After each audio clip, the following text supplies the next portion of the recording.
Adik-adik yang baik, apa kabar? Semoga kalian masih gembira dan sehat, serta memiliki semangat yang besar untuk belajar.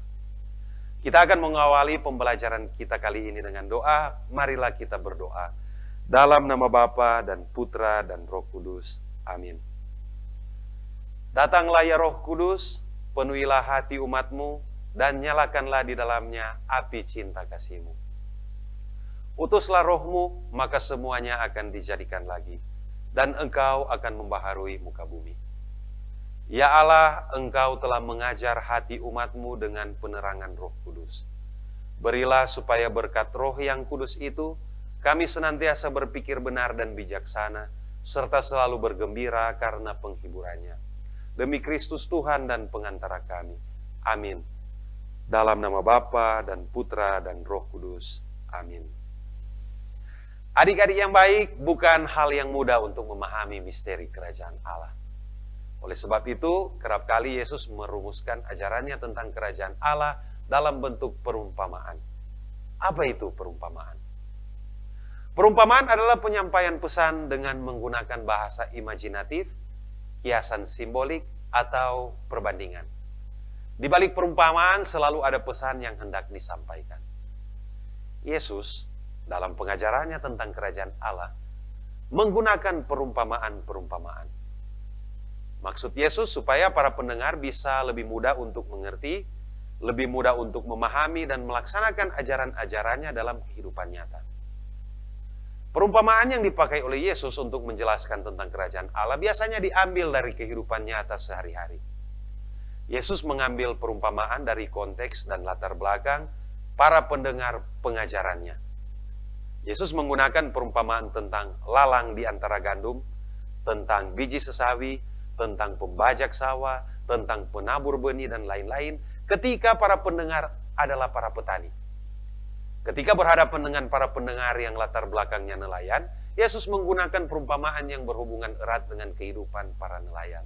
Misalnya, ia menggunakan perumpamaan tentang pukat, perumpamaan tentang jala, dan sebagainya.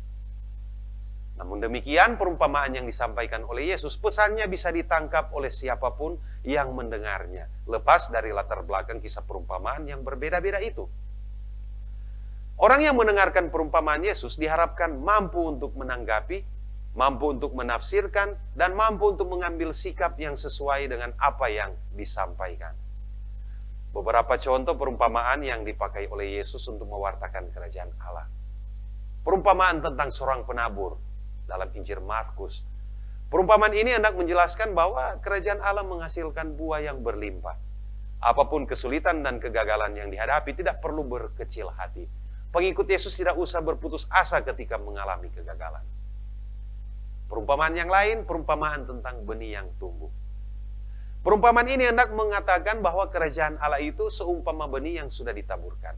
Benih itu akan tumbuh sendiri, bahkan petani sering tidak mengetahui kapan ia akan bertunas, atau kapan ia akan keluar bunga, dan kapan buahnya akan terbentuk.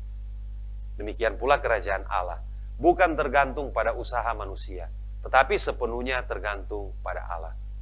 Manusia tidak berhak untuk memaksa pertumbuhan kerajaan Allah. Pada saatnya Allah akan menegakkan kerajaannya di tengah dunia.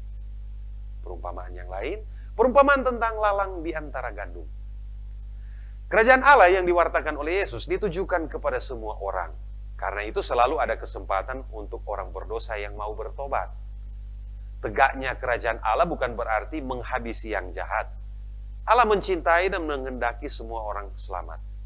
Tegaknya kerajaan Allah sepenuhnya terjadi bila yang baik dengan penuh kesabaran dan kasih mendorong yang jahat untuk mengubah arah hidup menjadi baik. Perumpamaan yang lain, perumpamaan tentang pukat. Artinya apa? Kerajaan Allah itu bagaikan pukat yang ketika ditebarkan akan menjaring macam-macam ikan. Ada yang besar, ada juga yang kecil, dan macam-macam jenis ikan. Perumpamaan ini membawa pesan bahwa demi tercapainya kerajaan Allah perlu dikembangkan sikap tidak mudah menghakimi orang lain. Jauhkan sikap yang menganggap diri itu paling baik dan paling layak untuk menjadi warga kerajaan Allah. Biarlah Allah sendiri yang akan memilah-milah antara yang baik dan yang tidak baik.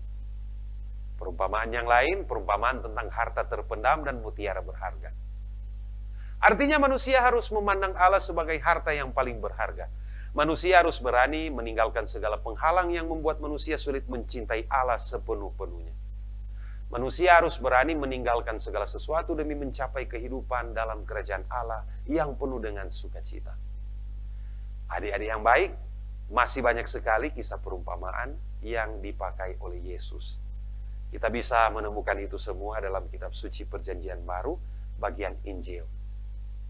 Di rumah, kalian bisa mengambil waktu untuk membaca kisah-kisah perumpamaan itu. Temukan dan bacalah salah satu perikop kitab suci yang mengisahkan perumpamaan Yesus tentang kerajaan Allah. Sesudah membacanya, tuliskan makna perumpamaan itu bagi kehidupan Anda sehari-hari.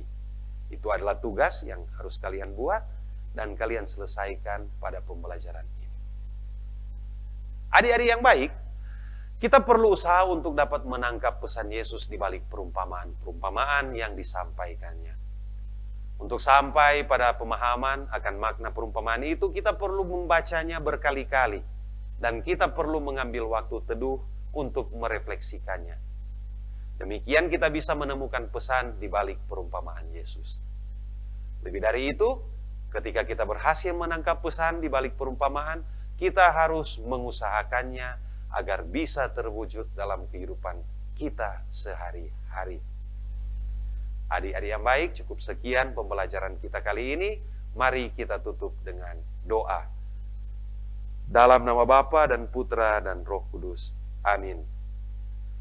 Allah Bapa yang Maha Baik, terima kasih karena atas pendampingan-Mu kami boleh selesai belajar pada kesempatan ini. Kami mohon kiranya Engkau tetap menyertai kami, supaya tugas dan panggilan kami boleh kami laksanakan seperti yang Engkau kehendaki. Demi Kristus Tuhan dan pengantara kami. Amin. Dalam nama Bapa dan Putra dan Roh Kudus. Amin. Tetap semangat untuk belajar. Kita akan berjumpa dalam pembelajaran selanjutnya. Sampai jumpa.